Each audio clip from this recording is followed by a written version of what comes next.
Salut, donc nouvelle vidéo. Je vais récapituler ce trade que j'ai pris sur le GBP GPY en utilisant les concepts de la smart money.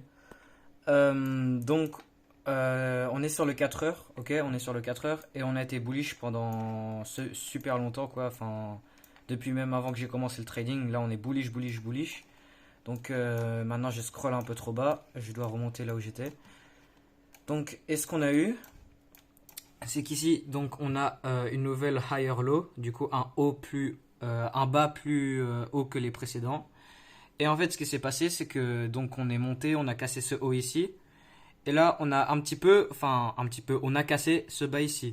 Et donc ça, c'est notre premier signe de faiblesse de notre trend haussière. Donc ça peut être considéré comme un market structure shift, ça, parce que c'est le 4 heures, mais sur les plus petites time frames, sur les intervalles de temps plus petites, là, c'est vraiment une bonne cassure de structure vers le bas pour affaiblir cette trend baissière, haussière, pardon.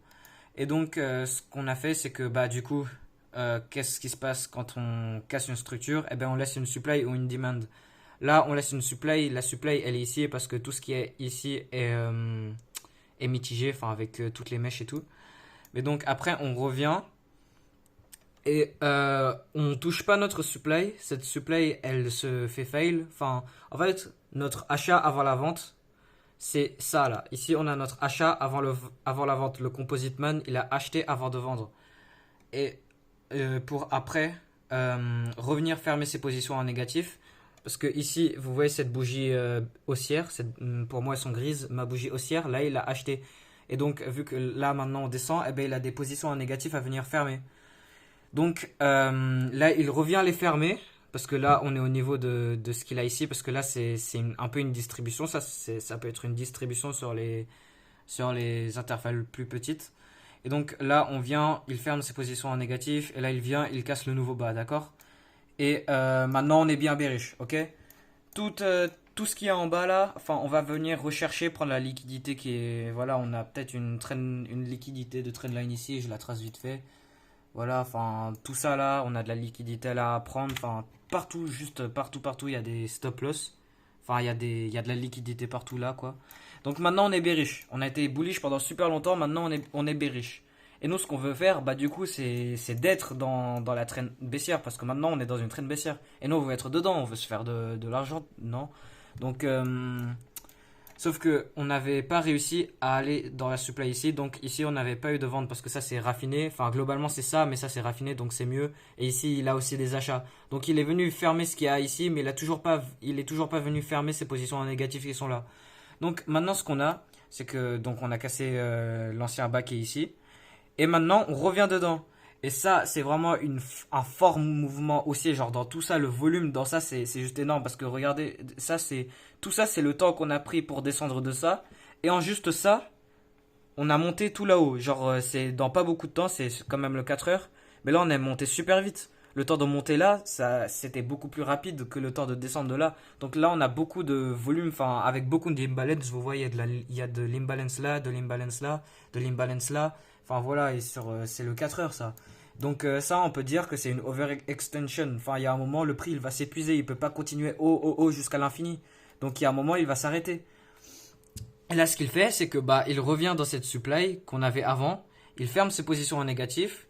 Et maintenant, ce qu'il fait, là, c'est le bordel là. Vous voyez tout ça? Mais je vais tout expliquer. Je vais expliquer bien correctement. Alors maintenant, je suis sur le 15 minutes. Donc maintenant, sur le 15 minutes, on a eu notre overextension avec de l'imbalance partout, de la liquidité à prendre là, enfin de l'imbalance genre vraiment partout. Et là, bah donc maintenant on sait que sur le 4 heures on est bearish, on veut redescendre et faire des plus bas. Et que maintenant le composite man il revient dans sa zone pour, enfin là où il a acheté avant de vendre, il referme ses positions en négatif, ses positions d'achat en négatif, pour après vendre et aller plus bas. Et qu'est-ce qu'on a ici comme confirmation? Alors ça, c'est de la smart money. Ici, on a une accumulation week-off. Alors là, on a notre Bain Climax, le Automatic Rally, le secondary test in B, qui vient liquider le secondary test qui vient liquider le Bain Climax. Et là, ici, on vient légèrement faire des equal low, en prenant de la liquidité partout ici. On fait des equal low ici. Et là, on a le uptrust qui liquide légèrement le ST in B. Et là, on a donc ce uptrust. On descend pour tester la demand ici avec de l'imbalance. On vient tester les demands ici. On remonte, on liquide le uptrust avec toute la liquidité en haut des hauts partout. Du coup, on a notre UTAD. On a notre UTAD. Et là, qu'est-ce qu'on fait? On vient et on casse le bas de l'automatic rally. Vous voyez, légèrement on la casse avec cette mèche. Genre vraiment, les gens, légèrement on la liquide. Du coup, là, on a notre sign of weakness, notre signe de faiblesse. Ok, SOW, sign of weakness. Là, on remonte ici, on teste la supply qui est là-dedans. Vous voyez là-dedans, le composite man, il a acheté avant de vendre. Il remonte pour fermer ses positions à négatif. Et là, il redescend. Attendez, ça c'est mon outil de trade, je vais l'enlever. Comme ça, là, on voit mieux. Voilà, parfait. Excusez-moi pour tout le temps avant que j'ai expliqué avec cet outil gris. Là, on voit rien. Donc là, il redescend, il vient retest. Et là, bah, donc il a racheté. Enfin, racheté avant de vendre. Et en fait, ce qu'on avait eu, c'est que ici, c'est je sais plus comment ça se dit, le mitigation block ou le breaker block. Mais en tout cas, c'est un concept de ICT. Mais même sans ce concept, je l'aurais trouvé genre juste moi-même.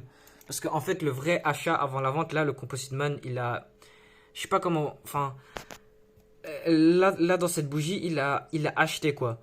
Et là, on a de l'imbalance juste après. Et en fait, quand le prix il revient du coup, enfin là, quand il a acheté là, du coup là, jusque là, il était en positif. Mais donc là, il redescend et il sait très bien que ses positions ici vont être en négatif. Donc en fait, quand il redescend, mais il peut pas les fermer les positions en négatif parce que ce qu'il faut, c'est qu'il faut de la liquidité pour fermer les positions en négatif. Il les ferme pas comme ça. Quand toi, par exemple, imagine, j'ai acheté un Bitcoin. J'ai acheté un Bitcoin et je vais me débarrasser de mon Bitcoin. Je veux fermer ma position en Bitcoin. Ben mon Bitcoin, pour que je l'ai plus, eh ben je le vends, ok? Je le vends. Sauf que, donc lui, ce qu'il faut, c'est que pour fermer ses positions d'achat, eh ben il doit vendre.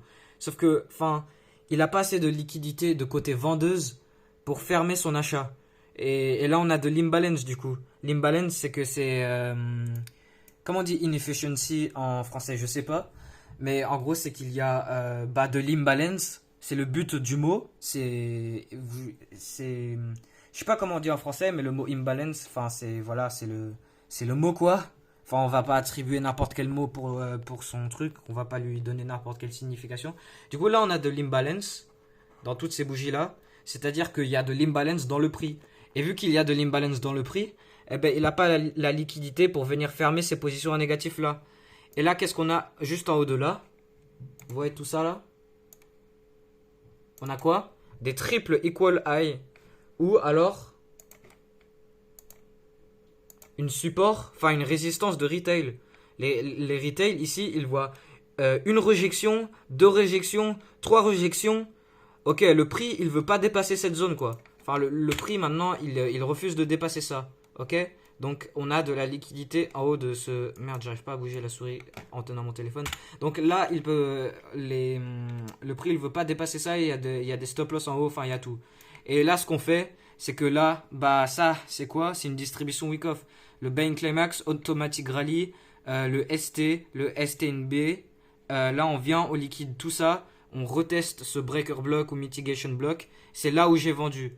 C'est là où je vends. Et c'est aussi un niveau Fibonacci. Enfin, c'est juste le niveau. Enfin, il est juste au-dessus.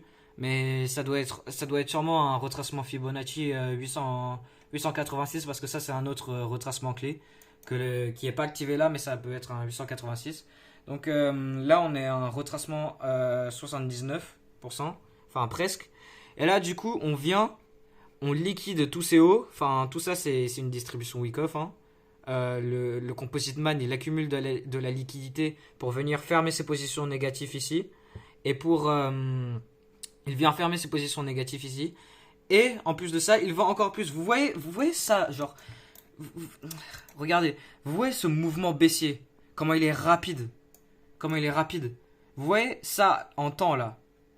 Attendez 3 secondes, j'ai l'outil ou pas? Voilà, vous voyez ça là. C'est long. C'est 17h15 ça. Ce mouvement pour monter là. C'est 17h15. Mais vous voyez... Attendez, je cherche l'outil parce que je tiens mon téléphone. Là, vous voyez, on commence là. C'est là où le Composite Man, il vend. Et là, on descend jusque là. Ça, c'est le dernier bas là. On a fait ça en 8 heures. C'est beaucoup plus rapide, donc il y a énormément de volume dans tout ça. Mais donc là, le Composite Man, il a vendu des milliards. Mais pour qu'il puisse vendre des milliards, il lui faut de la liquidité en achat. Et donc, qu'est-ce qu'il a ici? Bah là, il accumule de la liquidité en achat. Parce que là, qu'est-ce qu'on a? C'est des gens qui vendent avec leur stop loss en haut des hauts.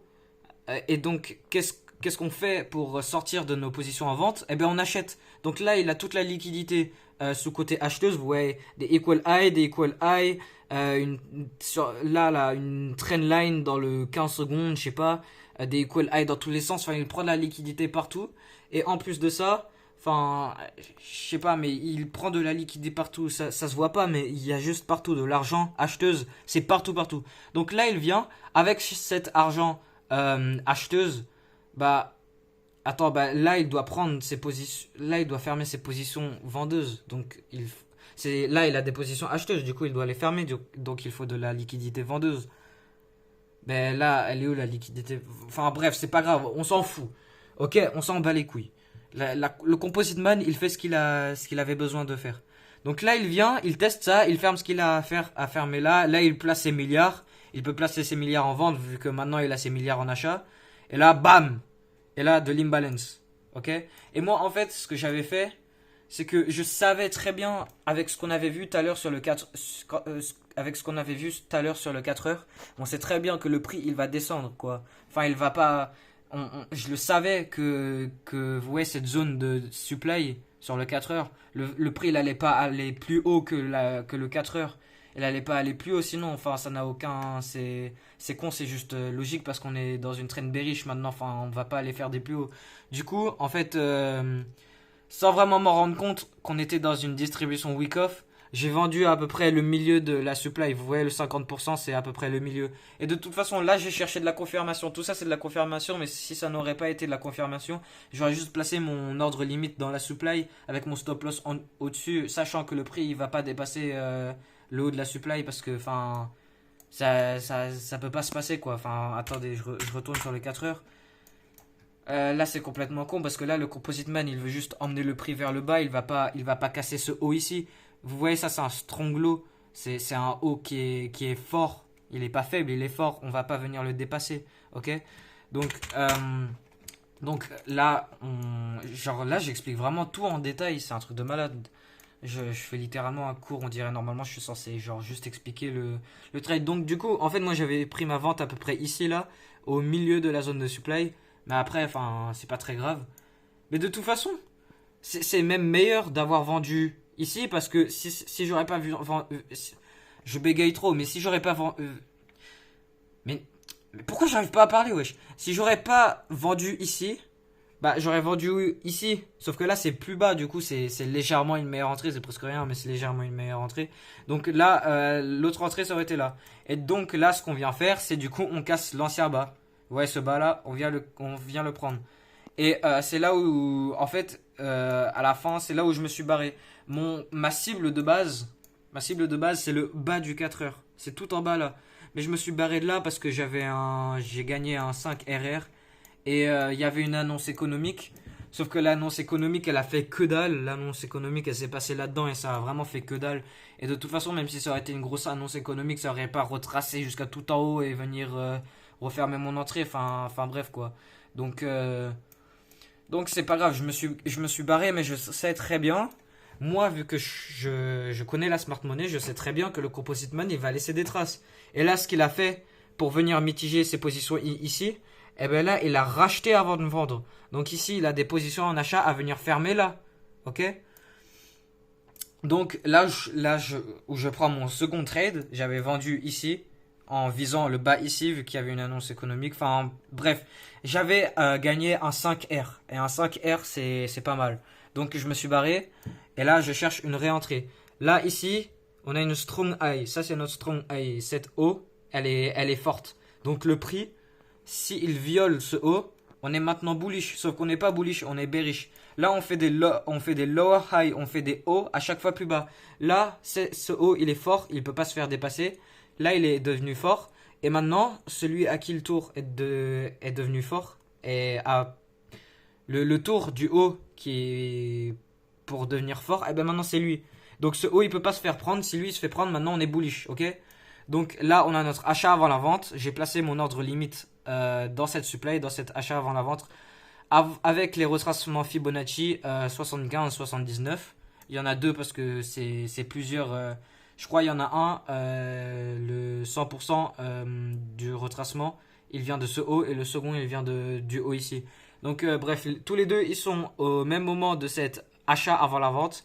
Et là, le Composite Man, ce qu'il fait, bah là, en haut de tous ces hauts, il y a de la liquidité. Vous voyez, regardez. Là, en haut de ces hauts, de la liquidité. Qu'est-ce qu'on a ici? Des stop loss. Et qu'est-ce qu'on a ici aussi? Regardez, c'est juste partout. C'est incroyable. Vous voyez, attendez. Vous voyez ça? On a un support qui est devenu résistance. Vous voyez? Ça, c'est un niveau clé pour les retail. Ok? Ça, c'est un niveau clé pour les retail. Donc, ici, on a de la liquidité en haut de cette résistance. Le Composite Man, ce qu'il fait, il vient, il sweep les liquidités, il les prend, il mitige la zone pour fermer ses positions à négatif. Et là, il injecte ses milliards de dollars en vente pour ramener le prix plus bas et faire des nouveaux bas. Mais là, en fait, ce que j'ai peur, c'est qu'en fait, les concepts de retail de ce genre, ça marche. Ça marche très souvent. Parce que là, regarde ce qu'on a, si on y pense. Là, si on réfléchit pas du côté retail, parce que du côté retail, ça, c'est une support qui est devenue résistance. Mais du côté smart money, eh ben là, le Composite Man, il a des achats, là. Enfin, il a des achats. Et là, quand il revient, la bougie qui est en face de ces achats, c'est de l'imbalance. Et qu'est-ce qu'on a dans de l'imbalance? Bah, de l'imbalance dans le prix. Enfin, si vous savez pas ce que c'est de l'imbalance, cherchez la définition. Mais en gros, c'est genre le prix, il est pas... Enfin, il n'y a pas un équilibre entre les achats et les ventes dans cette bougie. Il n'y a pas d'équilibre. C'est une zone de déséquilibre. Donc, dans cette zone de déséquilibre, quand il revient ici, il ne peut pas fermer. Il ne peut pas les fermer. Donc ici, il doit sûrement avoir des positions d'achat à venir fermer. Donc là, il vient et il les ferme. Et là, à tout moment, bah, à partir d'ici, on vient, on descend et on casse ce nouveau bas. Et là, dans ce cas-là, bah, le nouveau haut costaud, ça serait celui-là. Ou, enfin, je suis pas sûr. Faut que je me renseigne un peu plus sur ça. Mais je pense, si lui il casse celui-là, eh ben, ça sera encore lui le haut fort. Mais qui peut pas se faire casser. Qui ne peut pas se faire violer. Mais donc là, on revient, on teste ce niveau clé de retail. Les retail, ils vendent d'ici avec leur stop loss au-dessus. Là, moi, je vois le Composite Man, il ramène le prix. Et là, mais juste regardez, en fait. Moi, je suis sur le... En fait, moi, je vois pas pourquoi le Composite Man, il ferait pas ça. Parce que là, vous voyez cette liquidité à prendre. On a de la liquidité à prendre ici. De la liquidité au-dessus de là. Vous voyez, là. Tout ça, c'est equal high. Là, on a des equal high ici à prendre. On a une trendline à prendre. On a ce niveau clé à prendre avec les stop loss au-dessus. Et en prenant tout ça, eh ben, il vient dans sa zone. Il ferme ses positions à négatif pour injecter ses milliards de dollars en vente et casser les nouveaux bas. Donc, voilà. Ça, c'est mon trade sur le GBP GPY. Que ça aurait été plus stylé de vendre à partir de là. Ça aurait été plus technique et tout. Mais en réalité, ma vente au milieu, c'était juste meilleur. Mais bref, je me suis barré à ce bas ici, à cette prise de liquidité là, parce que je sais très bien que à cette prise de liquidité, le Composite Man, il compte revenir fermer ses positions négatives. Enfin bref, j'avais un 5R, j'ai fait 5%, donc ça va. Je me suis barré et là, j'ai ma nouvelle entrée ici, que je viens d'expliquer. Donc voilà. Alors, j'ai donc rien d'autre à dire. Donc voilà, ciao.